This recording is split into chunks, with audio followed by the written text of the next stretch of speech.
দর্শক, রাজধানীর বারিধারায় যুক্তরাষ্ট্র দূতাবাসে গেছেন বিএনপি চেয়ারপারসন বেগম খালেদা জিয়া। এই মুহূর্তে সেখানে রয়েছেন আমাদের সহকর্মী আশরাফুল আলম আকাশ।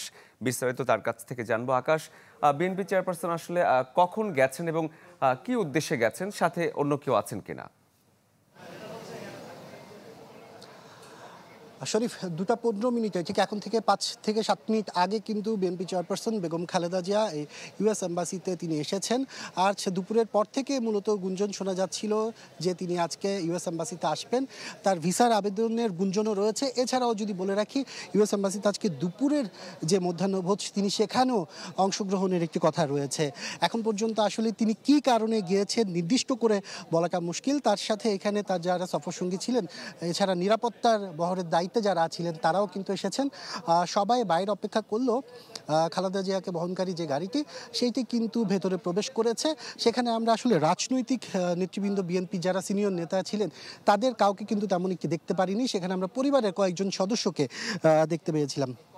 যদি বলে রাখি, গত 5 আগস্ট যে পরিবর্তন বাংলাদেশে হয়েছে আওয়ামী লীগ সরকারের পতনের পর, সেই পতনের পর আসলে আমরা এবার সহ দ্বিতীয়বার কিন্তু দেখলাম যে কি খালেদা জিয়া এর আগে কিন্তু সেনাবাহিনীর একটি অনুষ্ঠানে অংশগ্রহণ করেছিলেন। এবার তিনি সশরীরে নিজেই কিন্তু ইউএস এম্বাসিতে আসলেন।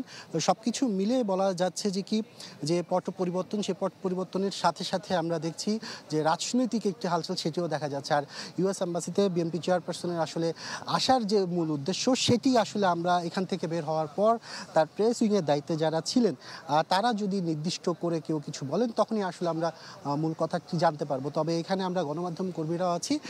তিনি তার গুলশানের যে বাসা, সে বাসা থেকে 2টো বাজে বের হয়েছে। 2টো বাজে বের হওয়ার পর 2:15 থেকে 15 মিনিটের দিকে কিন্তু বলা যায় যে তিনি এই যে আমেরিকার দূতাবাস, সেই আমেরিকার দূতাবাসে এসেছে। আর এই তার আসা উপলক্ষে কিন্তু আমরা দেখতে পেয়েছি যে চারপাশে যে নিরাপত্তা ব্যবস্থা, সেই নিরাপত্তা ব্যবস্থাকেও কিন্তু এখানে জোরদার করা হয়েছে।